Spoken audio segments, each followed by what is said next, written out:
Meet the cheapest ever Porsche Taycan EV, whose price has been slashed by $40,000 to seduce Tesla Model S owners. But does Porsche's cheapest EV live up to that hallowed badge on its snout, or is it just a stripped out pretender? Time to find out.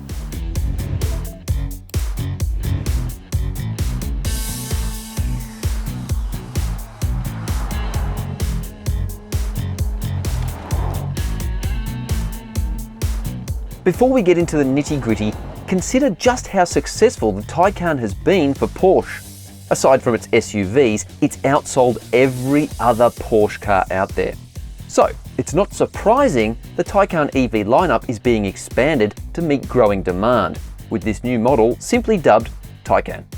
Porsche has achieved this low price, relatively speaking, by only using one motor instead of two, making the EV a rear-wheel drive sports car.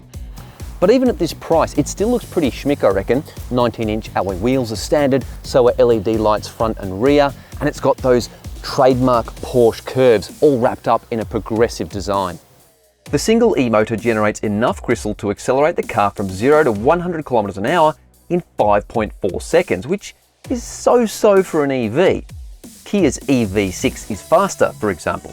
A range of 369 kilometers is also fairly average with the standard 79 kilowatt-hour lithium battery pack.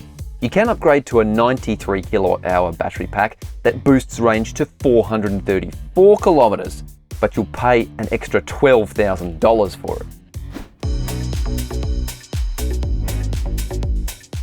Like the exterior, the cabin doesn't feel entry-level either. There's a real sense of classiness in here, and just check out this 16.8-inch super wide curved digital driver's display. It's a beautiful combination of engineering and design, and I love these little touch buttons on the edge as well. Very classy. The overall design is ultra modern, and although it doesn't have a giant central screen, these twin screens in the middle work well, covering all car functions via an intuitive interface. Even these standard issue comfort seats are really good. They've got 14-way power adjust with adjustable side bolsters. The cushions are really good, and I gotta say, Porsche does one of the best seats ever. They are comfortable. Oh. Even the steering wheel feels great, adding a classic 911 feel. And while incidental storage ain't amazing and there's no wireless phone charger, I don't think they're going to be deal breakers.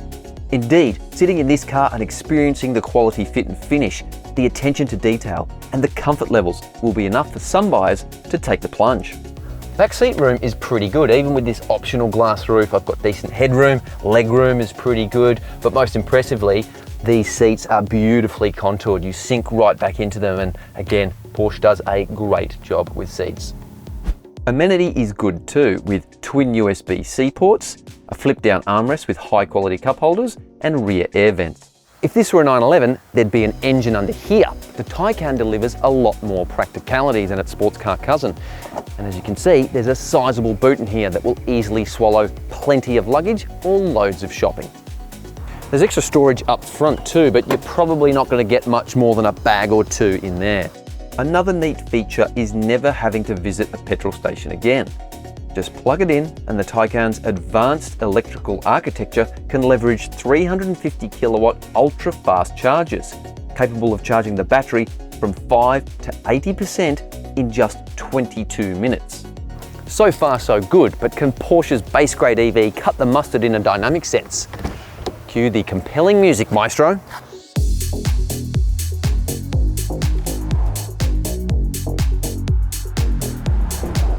First things first, and the single motor rear drive layout does not deliver the Mike Tyson knockout punch of the Turbo S model, nor even the 4S. But I gotta say, it still delivers grin-inducing acceleration.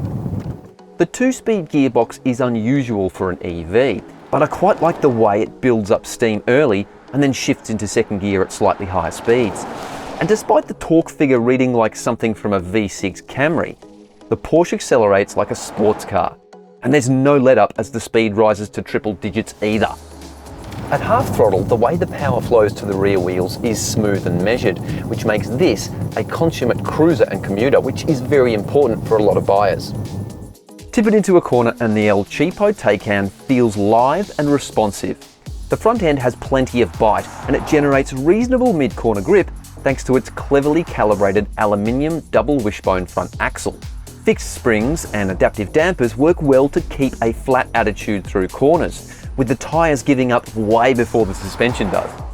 It punches out of corners with a smooth decisiveness, and while it doesn't have the grip and rip of Porsche's top-end animals, it's still surprisingly agile for what is a very rotund 2-ton lady.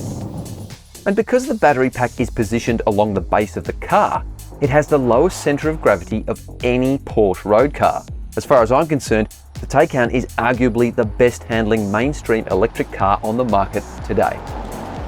The brakes have plenty of decelerative power, but when you're coming in hot to a tight corner and you need to wash off speed really quickly, you do start to feel the car's weight, and it does get in your head a little bit. You don't have the confidence you would in a much lighter vehicle. There's a lot to like about this base grade Porsche. It's fun to drive, has plenty of room for 4 adult passengers and their luggage, and lives up to its range claims. The fact that it's a quiet, composed and comfortable cruiser when driven gently is an added bonus. But does Porsche's cheapest EV live up to the hallowed badge? Yes, I think it does. It's an engaging car to drive and it delivers performance that far exceeds what's written on the spec sheet. And it's not surprising that this is going to be one of the top selling Taycans in Australia.